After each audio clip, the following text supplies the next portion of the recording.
This rude customer's wish was his biggest mistake. This arrogant CEO thought he was hot stuff when he came into the restaurant with his entourage and demanded to be seated immediately. But when the sweet waitress tried to accommodate him, he ended up being the one who got burned. It was a Friday night and the restaurant was packed. The host stood up to greet them as they walked through the door. "Table for 5, the man said, looking around. Right away, the host replied, nodding to an empty table by the window. But the guy shook his head. "Not there. We want to sit together." He gestured for them to follow him as he scanned the room.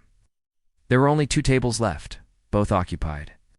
The host called out to a couple sitting at a small table for 2, "Would you mind moving over to that big table over there?" The couple looked at each other confused. "What, please? We have a bigger party coming in. Could you move?" When the couple didn't answer right away, the guy snapped, "Are you deaf or something? Did you hear me asking you to move?" The host instantly apologized and hurried the couple to the other table. The guy then shoved his chair back and sat down without even saying thank you. The group he was with consisted of 3 men and 2 women, all casually dressed except for him. He was wearing a suit. "I'm the CEO of this company," he told the host with a smirk. "Ah, Mr. CEO," the host replied dryly. "Let me get you guys some drinks while you wait for your table to be ready." The CEO nodded smugly, then turned to one of the women and asked, "So what do you think of this place? Looks like a dump to me." "Actually, it's not a dump," the woman said quietly. "It's pretty popular. They just don't have enough staff because of how busy they are tonight." The CEO scoffed. "Popular, huh? Only poor people eat here. If you really want to impress someone, you take them to a 5-star hotel and make a reservation at their fancy restaurant."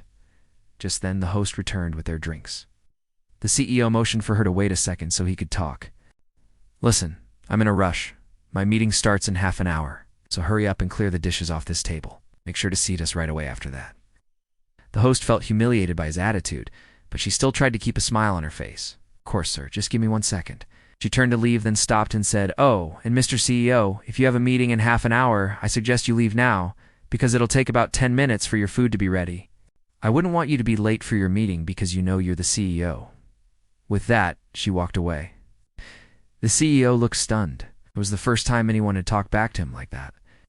He opened his mouth to say something, but before he could utter a word, the woman next to him leaned in and whispered, "Don't even bother arguing with her. It'll only make things worse. Just let it go." Meanwhile, the host went straight to the kitchen and told the chef about the CEO's demand. The chef nodded understandingly and said, "No problem, I'll make it quick." The host then went back to the front and saw the same couple that had been sitting at the small table. They were talking to the manager and pointing towards the CEO's table.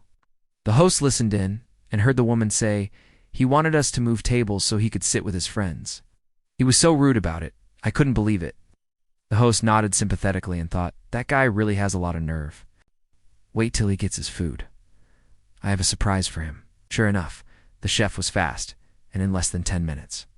The host was carrying 2 plates of food to the CEO's table. He and his group were all staring at their phones when she set the plates down. The CEO looked up briefly, then went back to his phone. The host was shocked. "Sir, you ordered the steak tartare. Something wrong with it? What?" He took the plate from her and finally looked at it. He pushed it away in disgust. "What is this?" "You ordered the steak tartare, sir," the host replied calmly. "I did, but this isn't what I asked for. Where's my food?" The host raised an eyebrow. "Your food is right here, sir. The chef made it special for you." "What do you mean special?" The host smiled sweetly. "Special instructions from the chef." She explained what had happened earlier when he wanted them to move tables. And he said he'd make you something special if you ordered the steak tartare. "I don't want this," the CEO said angrily. "Make sure the chef knows I didn't ask for any of this." As he handed the plate back to the host, she noticed that he wasn't wearing a wedding ring. "Sir, may I also tell the chef something else?" "What?" "That you're not married?" He frowned. "What does that have to do with anything?" "The chef wants to know if you'd like him to make something special for your wife." "I'm not married," the CEO snapped. "Tell him to forget it." "All right," the host said with a sweet smile. "Anything else for you?" "No. Just bring me another steak." "Sure thing, sir." As the host walked away, she heard the CEO yelling at his friend, "Why didn't you stop me? It was way too embarrassing. I can't believe I fell for it." She probably told the chef I was a jerk, which is why he did it. His friend shrugged. "I don't know. Maybe she did. But come on, it was just a little joke. Don't take it so seriously." "I can't believe I let that waitress get the best of me," the CEO moaned, burying his face in his hands. Meanwhile, the host told the chef what the CEO had said about not being married. The chef laughed and said, "Let him wait till Monday. Then he'll see what a real joke is." On Monday morning, the CEO arrived at the restaurant before it opened.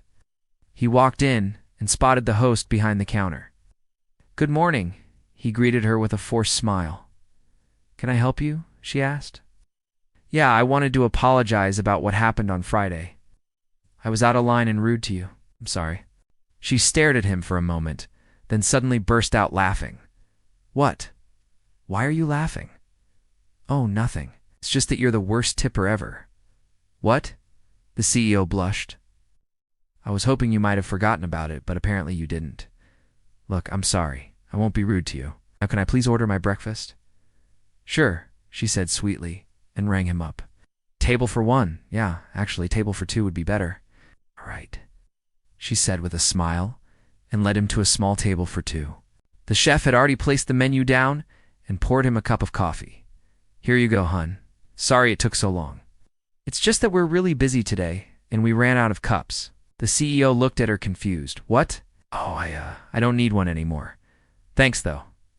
"Okay, well, enjoy your breakfast, sweetie." She blew him a kiss and walked away. He was speechless. It had never happened to him before. A waitress flirting with him. He wasn't surprised when the waitress came back over and asked him if he needed anything else. No thanks." Then she leaned in close and whispered something in his ear. "What, the chef says he wants to apologize in person for what happened on Friday?" she said with a wink. "He's really sorry about it." "Oh, okay," the CEO replied, blushing again. "Me too." When the waitress came back over to take his order, the CEO asked, "What's the chef's name?" "Oh, he doesn't want you to know," she said with a giggle. "Come on, please." "Right, all right. His name is Jean-Paul." "Thanks," the CEO said and watched her walk away. "Hey, miss. Yeah. Do you have the Wi-Fi password?" "Sure." She pulled out a piece of paper and wrote something down. "Here you go," she said with a smile. "Thanks." He typed the password in on his phone and connected to the Wi-Fi. He pulled up the email and typed in the subject line, "You're fired." Then he started typing out the email. "You son of a..." He paused and deleted it. He then typed in, "I quit." He reread the message and hit send. Then he closed his laptop and smiled. "It's going to be fun to work here.